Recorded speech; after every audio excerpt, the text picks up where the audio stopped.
अमर बेटे, तुझ पर इतने अत्याचार होने के बावजूद भी तुम्हारी सहनशीलता और धीरज को देखकर मुझे आश्चर्य होता है। वाह, भगवान तेरी माया ही निराली है। पिताजी, पहले मैं दुख सुख मोह माया राग द्वेष कुछ भी नहीं समझता था, लेकिन जब से मैंने जैन ग्रंथों को पढ़ना शुरू किया तो मेरे समझ में आया कि मेरे पूर्व बुरे कर्मों का उदय हुआ होगा, जिससे मेरा बचना असंभव है। तो फिर दुखों को हंसते हंसते ही क्यों ना सहन किया जाए। तेरी बात सही है बेटे, मगर अभी तेरी उम्र ही क्या है? नहीं पिताजी, धर्म का उम्र से क्या लेना देना। दुख में सोच कर और दुखी होने से क्या फायदा। पल में कुछ भी हो सकता है, मिले हुए समय का सदुपयोग करना ही चाहिए। क्यों नहीं बेटे, जरूर करना चाहिए। अच्छा देख, मैं वहां जाकर आता हूँ, तब तक तू सेठ जी से मिलकर आ, फिर मैं तुझे यहीं आकर मिलूंगा। हाँ, जा। आओ अमर, बैठ जा। बहुत दिनों के बाद आया है। तेरी तबीयत कैसी है? ठीक हूँ सेठ जी। तेरी धार्मिक पढ़ाई कैसी चल रही है? विक्रम कह रहा था कि जैन ग्रंथों पर तेरा अभ्यास काफी अच्छा है। हाँ सेठ जी, मुझे जैन ग्रंथ बहुत अच्छे लगते हैं। जीवन जीने का प्रकार बहुत सरलता से समझ आ जाता है, और नौकार मंत्र तो मैं हर पल मन में पढ़ता ही रहता हूँ। नौकार मंत्र जैसा कोई मंत्र नहीं है अमर। इसको पढ़ने से मन से बुरे कर्म दूर हो जाते हैं, और एक चित्त होकर पढ़ने से फांसी का फंदा एक फूल की माला बन जाती है। हाँ सेठ जी, मैंने शास्त्रों से समझा है नौकार की शक्ति को। अच्छा, मैं चलता हूँ।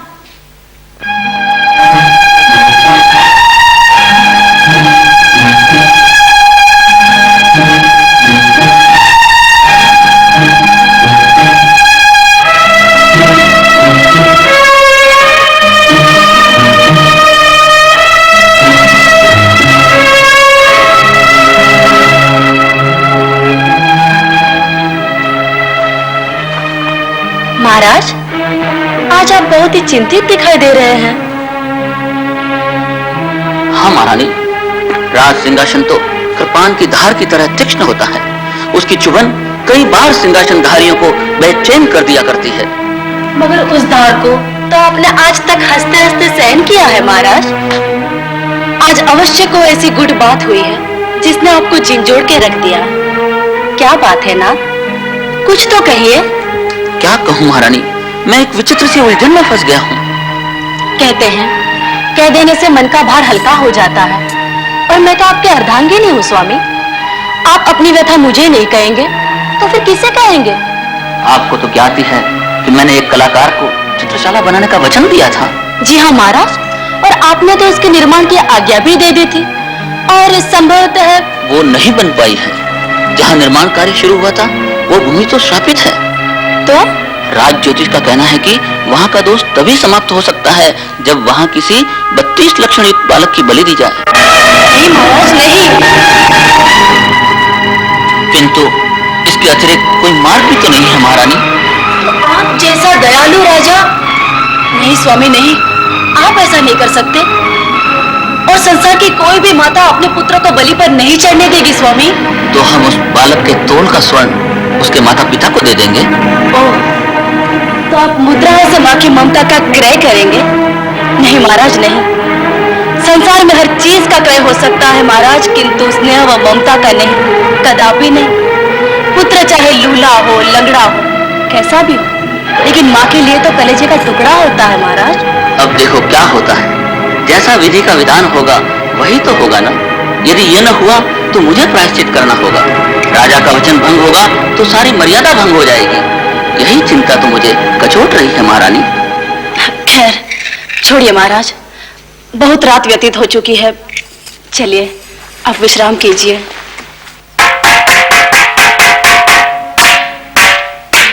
सुनो सुनो सुनो सुनो भाइयों, सुनो।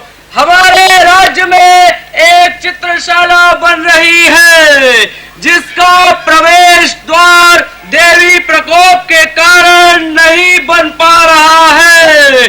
अतः जो भी देवी को खुश करने के लिए अपने बालक की बलि देगा उसे उस बालक के वजन के बराबर स्वर्ण मुद्राएं दी जाएगी।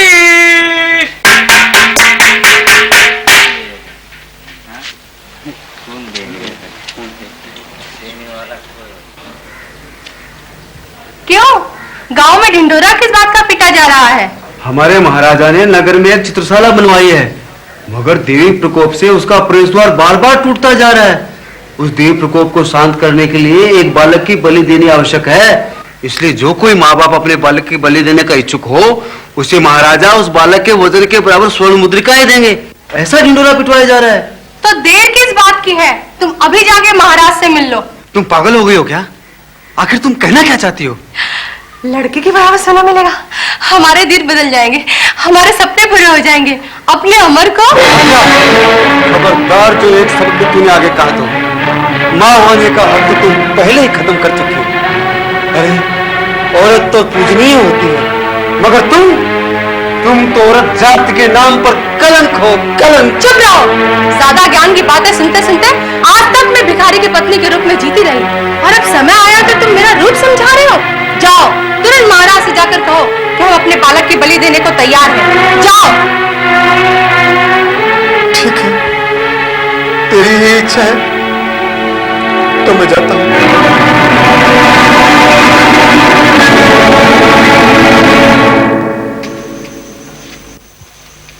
कौन तुम? किससे मिलना चाहते हो? मेरा नाम ऋषभ दत्त है, मुझे महाराजा से मिलना है, अत्यंत आवश्यक काम है।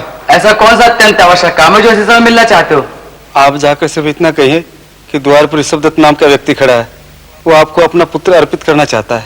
ओह, तो यूं कहो कि अपना पुत्र बेचने आए हो? जी हाँ, आपने ठीक ही समझा। तो फिर चलो अंदर, मेरे पीछे पीछे चले आओ।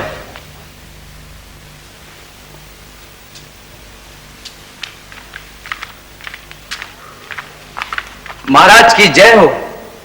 ये ऋषभ दत्त है पृथ्वीपति, अपने पुत्र को बेचना चाहते हैं। कहाँ है तुम्हारा पुत्र? जी घर पर है। तो तुम उस बालक को यहाँ लेकर आ जाओ, हमारे राज ज्योतिष उस बालक का निरीक्षण करेंगे। उनके मतानुसार यदि वह बालक 32 गुणों से युक्त होगा तो तुम्हें उसके वजन के बराबर स्वर्ण मुद्राएं दे दी जाएंगी। किंतु क्या महाराज? क्या तुमने उस बालक की माता से अनुमति ली है? यदि उसने अपने बालक को देने में आनाकानी की तो?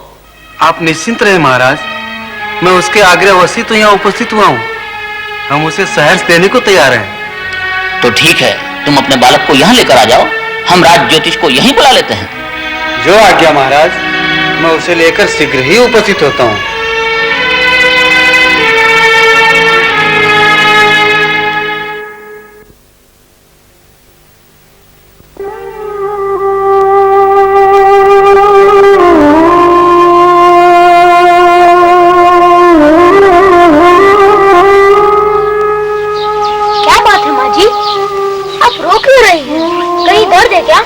नहीं बेटा नहीं, डर तो सिर्फ तेरा है।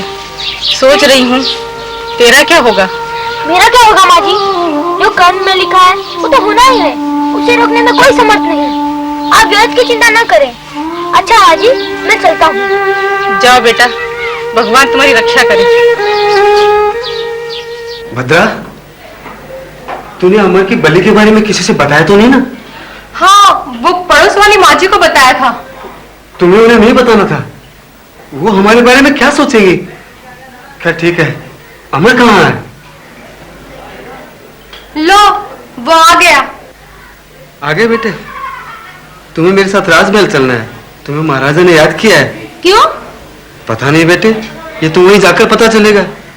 ये सैनिक तुम्हें बुलाने के लिए आया है। चलो चलकर वापस आते हैं, आओ।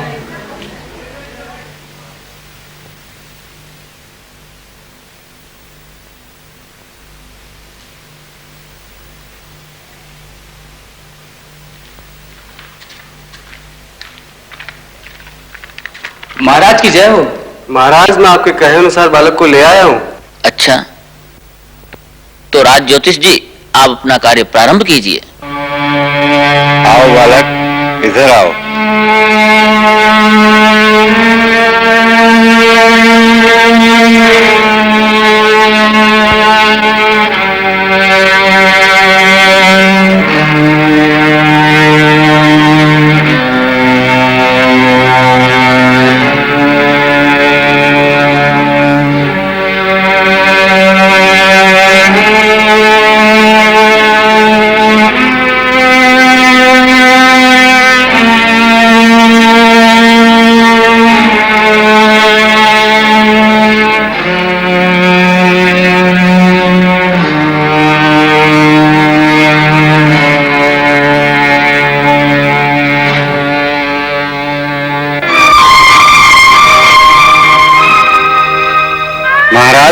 ये बालक 32 गुणों से संपन्न है। महामंत्री जी, इसका वजन करवाकर इसके तोल के बराबर स्वर्ण मुद्रा इन्हें दे दीजिए। जो आज्ञा महाराज। चलिए प्रस्थान कीजिए।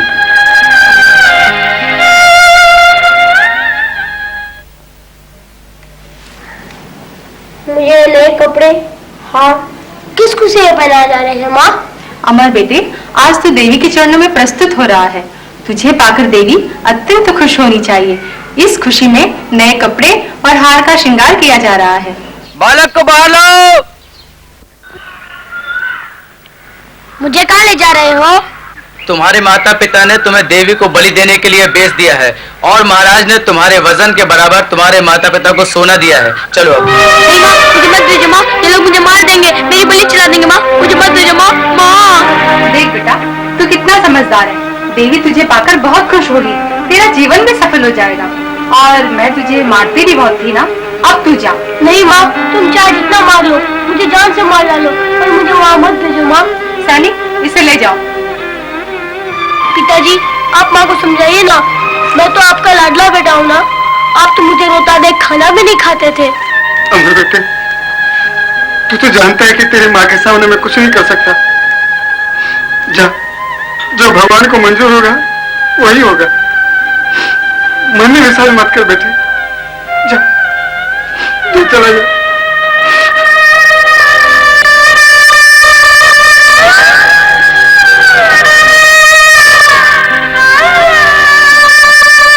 महामंत्री जी, बालक अभी तक नहीं आया। महाराज की जय हो। बालक उपस्थित है महाराज। राजा प्रजा का पालक होता है महाराज। एक निर्जीव तरीका के लिए जीवित मनुष्य की बलि देना धर्म सम्मत नहीं है महाराज। तो फिर मेरी बलि क्यों दी जा रही है? देखो बालक, तुम्हारे माता पिता ने स्वर्ण मुद्राओं की लालच में तुम्हें बेच दिया है। इसमें मेरा क्या दोष?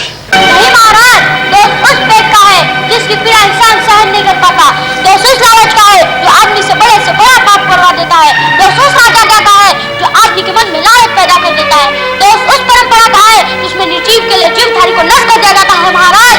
हम कुछ नहीं सुनना चाहते बालक, हमें अनुष्ठान करना है। ठीक है महाराज, आप भी तो उस भोग में फंसे हुए एक मामूली इंसान है।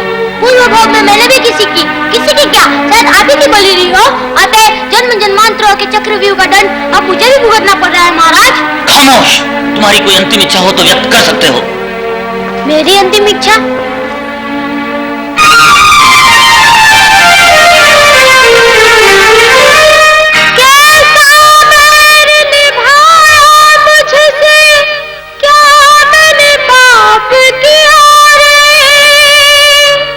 जिसने जन्म दिया मुझको क्यों उसी ने बेच दिया रे, ओ माता रे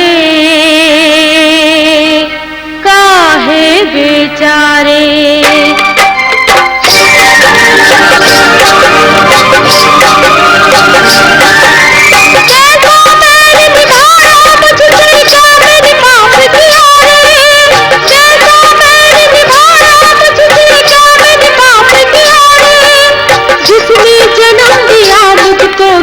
उसी ने बेच दिया रे, माता रे काहे बेचारे, माता रे।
चरा व्योमचरास्त्रियचरापि बलिपूजां प्रचिछन्तु सन्तु संघस्य शान्तये। नवकार मंत्र जैसा कोई मंत्र नहीं है अमर, इसको पढ़ने से मन से बुरे कर्म दूर हो जाते हैं और एक चित्त होकर पढ़ने से फांसी का फंदा एक फूल की माला बन जाती है।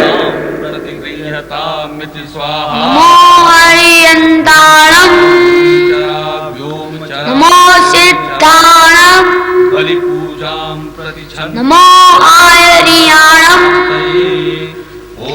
नमो उवजायाणम नमो लोहे सब साउणम इसो पंच नमोकारो सब पापो प्रणाशनो मंगलानंद सभ्यसी परमम वै मंगलम। नमो हरियंताणम नमो सिद्धाणम नमो आयरियाणम नमो उवजायाणम नमो लोहे सब साहुणम ऐसो पंच नमोकारो सब पापो प्रणाशनो मंगलानंद सभ्यसी परमम वै मंगलम। इस सिंहासन को हिलाने की हिम्मत किसने की है? हे देवराजेंद्र, आप अपने अंतर ज्ञान से देख लीजिए। तो बालक को बलि चढ़ाए जाने की तैयारी हो रही है और बालक नौकार मंत्र में लीन है। तुम पृथ्वीलोक पर जाकर बालक को बलि होने से बचाओ और सुनो, राजा को सिंहासन से फेंक दो और बलि कुंड को सिंहासन बनाकर उस पर अमर कुमार को स्थापित करो। जाओ। जो आज्ञा देवश्री।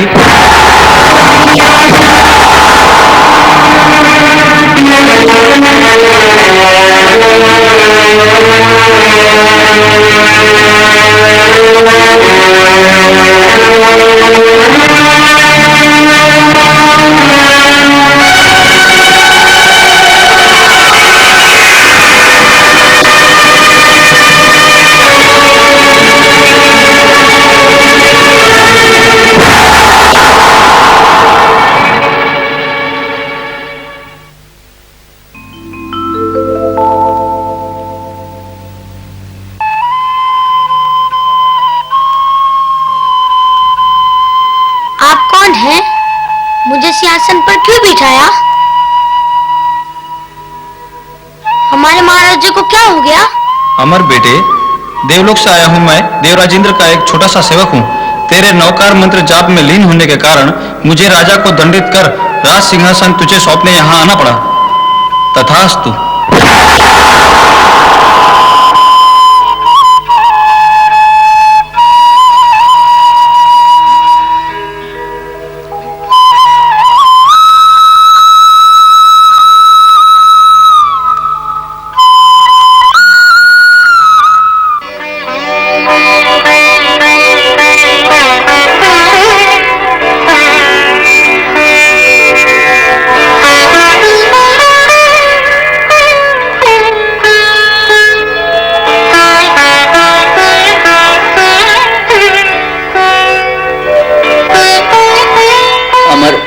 मानव हृदय को द्रवित कर देने वाला अहिंसक कार्य मैंने आज स्वार्थवश कर दिया था।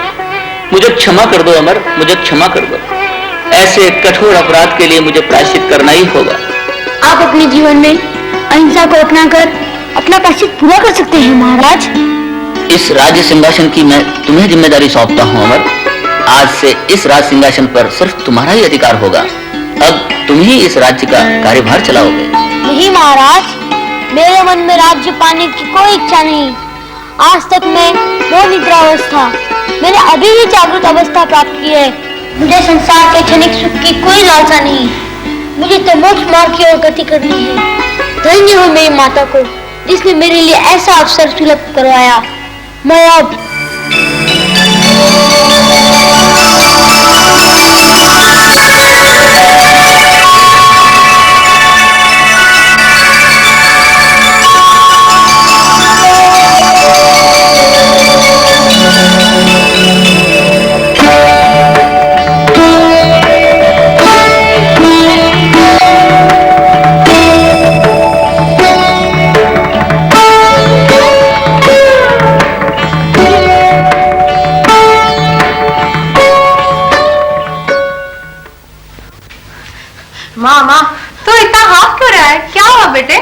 अमर बच गया माँ।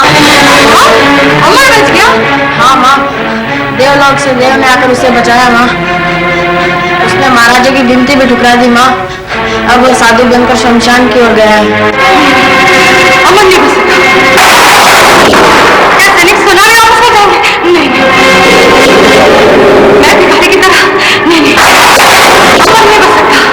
उसे तो मैं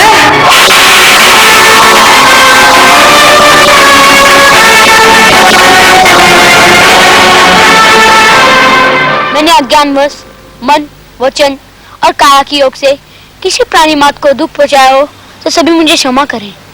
मैं अब साधु की अवस्था में हूँ। मुझे किसी की सहायता की जरूरत नहीं। मेरी साधना सिर्फ मोक्ष के लिए है, सभी जीवों का कल्याण हो।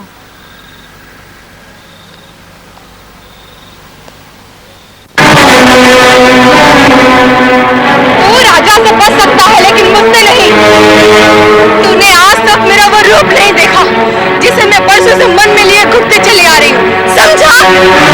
मैं तेरी जननी होते हुए तुझसे ऐसा व्यवहार क्यों कर रही हूँ, इसका मुझे कोई भान नहीं है, क्योंकि सिर्फ तू मेरा दुश्मन है। दुश्मन, मैं तुझे जीवित नहीं छोड़ूंगी।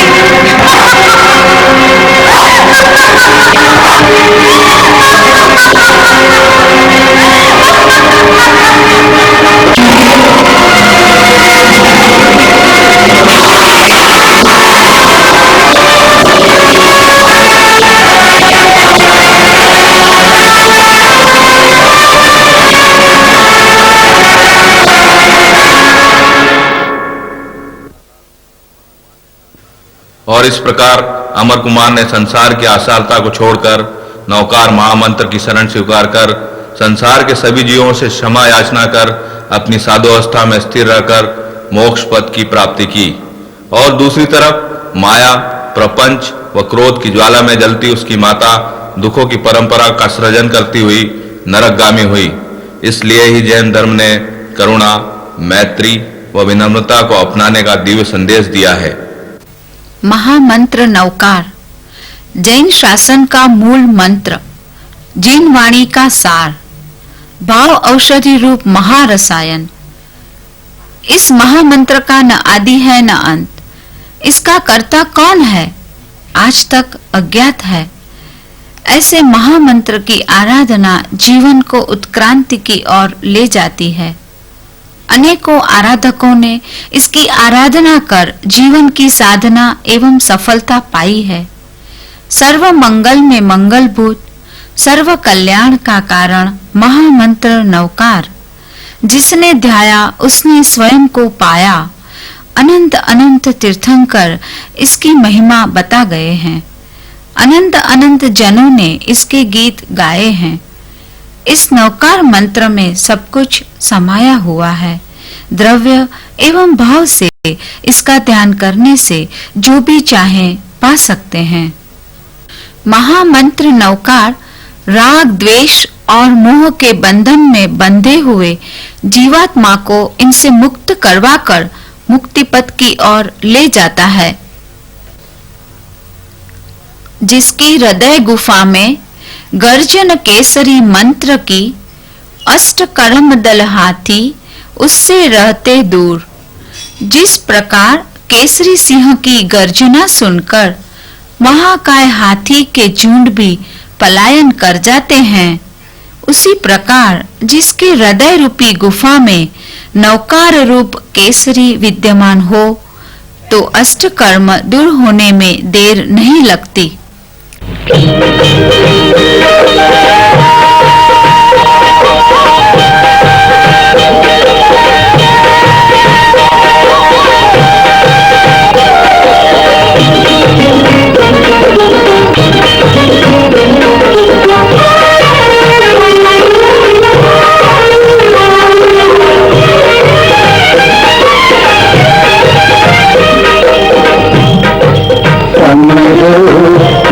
घालो नव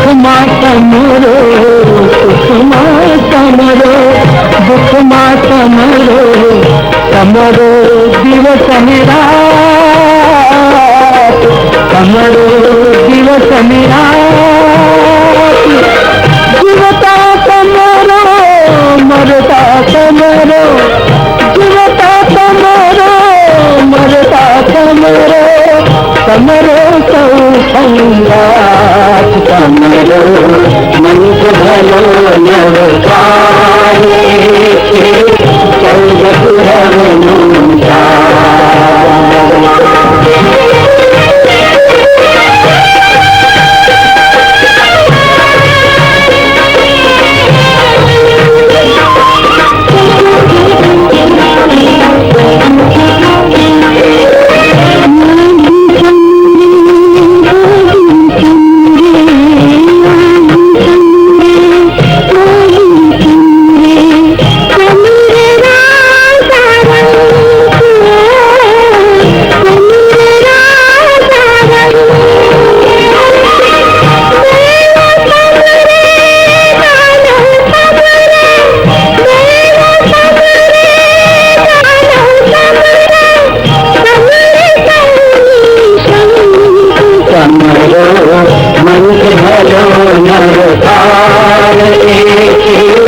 चौद पुरव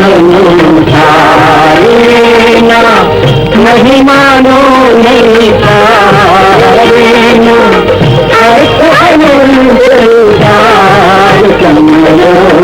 मंत्र भलो नर पारे चौद पुरव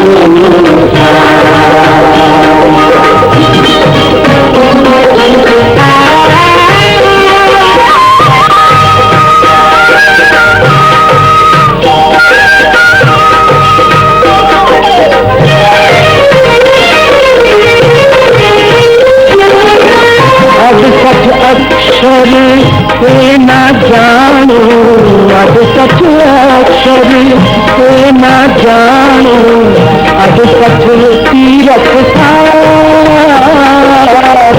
अब सच तीरथ सार आप संतदा थी परमाणु आप संतदा थी परमाणु अब सिर जीता तार कमलो मंत्र भलो नल पाए चौद पुरव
नवकार महामंत्र की महिमा की कथाओं में श्रीमती की कथा सुप्रसिद्ध है।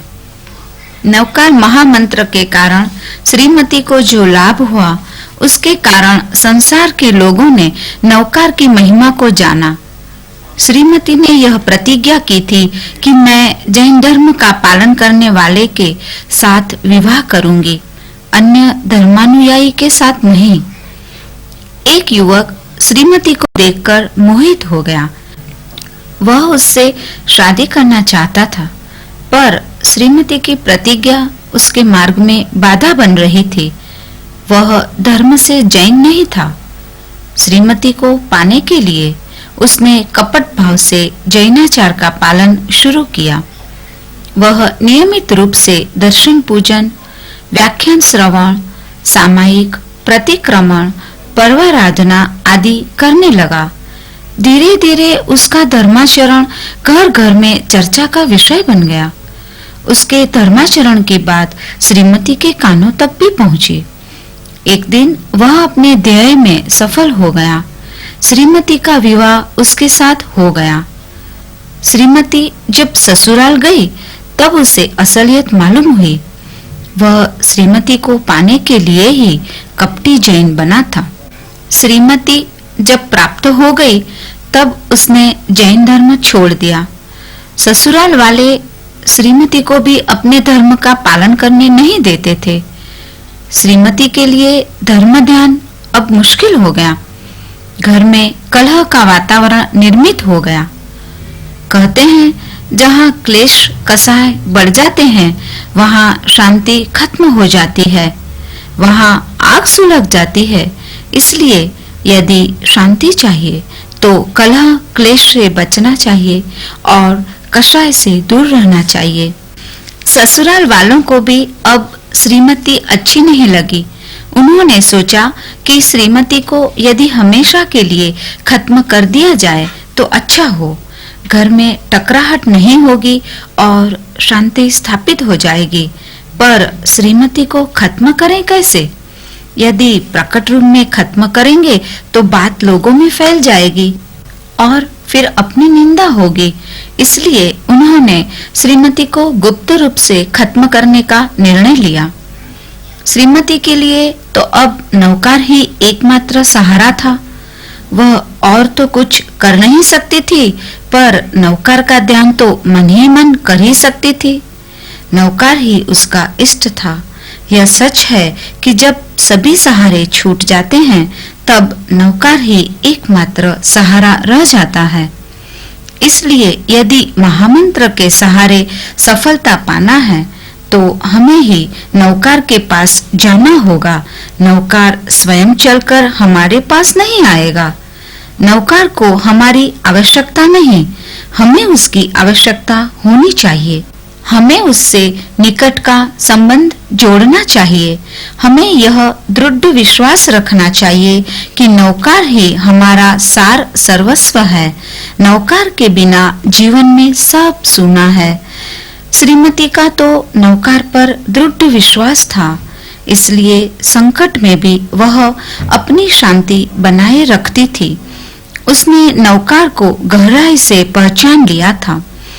इस संसार में दुख और संताप की कोई कमी नहीं है। नौकर ही दुख और संताप से छुटकारा दिला सकता है। इसी से जीवन में शांति मिलती है।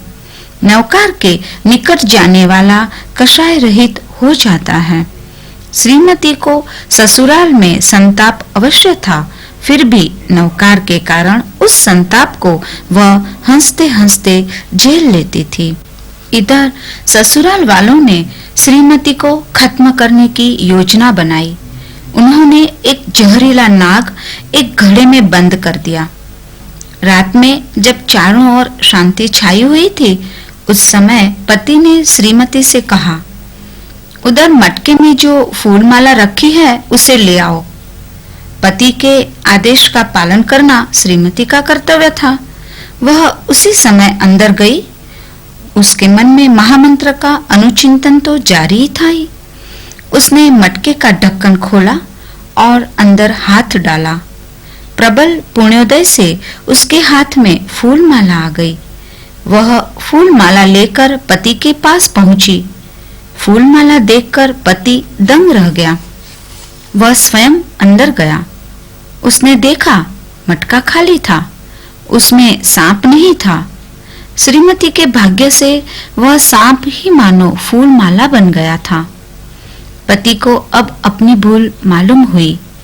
निरपराध श्रीमती को उसने मारने के लिए जो षड्यंत्र रचा था, उसके लिए उसे बड़ा दुख हुआ। उसने श्रीमती से क्षमा मांगी। नौकार मंत्र के कारण श्रीमती की जीवन रक्षा हुई। उसके सास ससुर को और पति को भी बड़ा पछतावा हुआ। उसकी सास ने कहा, हमने आज तक तुझे बड़ा दुख दिया, तुझे तेरे धर्मकृत्य से वंचित रखा, इसके लिए हमें बड़ा खेद है। अब तू आराम से रह, हम तुझे किसी प्रकार का कष्ट नहीं पहुंचाएंगे। तेरे कारण हमें जैन धर्म का और महामंत्र नौकार का प्रभाव प्रत्यक्ष मालूम हुआ। तेरे साथ हम भी नौकार पर श्रद्धा रखकर उसकी आराधना करेंगे। नौकार के कारण श्रीमती का संकट टला और उसकी जीत हुई। जो लोग नौकार की आराधना करते हैं, उन्हें नौकार का प्रभाव मालूम होता है। जो कुछ है वह नौकार में ही है, नौकार के बाहर कुछ नहीं है। अरिहंत का वर्ण श्वेत, सिद्ध का लाल, आचार्य का हरा, उपाध्याय का पीला एवं साधु का श्याम बताया गया है। खेतों में देखते हैं किसान गेहूं बो देता है। खेत में वही गेहूं उगने के पूर्व मिट्टी के रंग का हो जाता है। जो गेहूं मिट्टी के रंग का नहीं हो पाता, वह कभी ऊंचा नहीं आता। पहले गेहूं मिट्टी में रहकर मिट्टी के रूप में श्याम हो जाता है, फिर बाद में जब वह उगता है तो हरा हो जाता है। इसी प्रकार साधु का जीवन साधना का जीवन है। उसका पूर्व रूप श्याम है, पर जब साधना करते करते वह हरा हो जाता है, कालीमा चली जाती है और हरापन आ जाता है। खेत में खड़े हरे गेहूं भी समय बीतने पर पीले हो जाते हैं। उपाध्याय जी साधना करते करते जब आचार्य बन जाते हैं, तब उनका वर्ण भी पीला हो जाता है। पीला वर्ण अधिक योग्यता का प्रतीक है। फिर जब गेहूं सूखने लगते हैं, तब पुनः उनका वर्ण परिवर्तित होने लगता है। सूखने पर उनका वर्ण सफेद हो जाता है।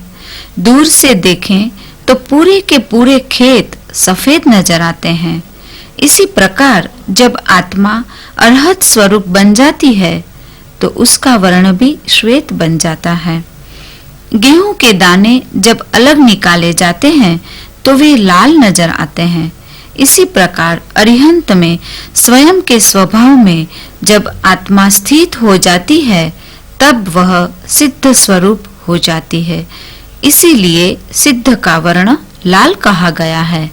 सर्वमंगल मांगल्यम सर्व कल्याण कारणम प्रधानम सर्वधर्माणाम जैनम जेति शासनम।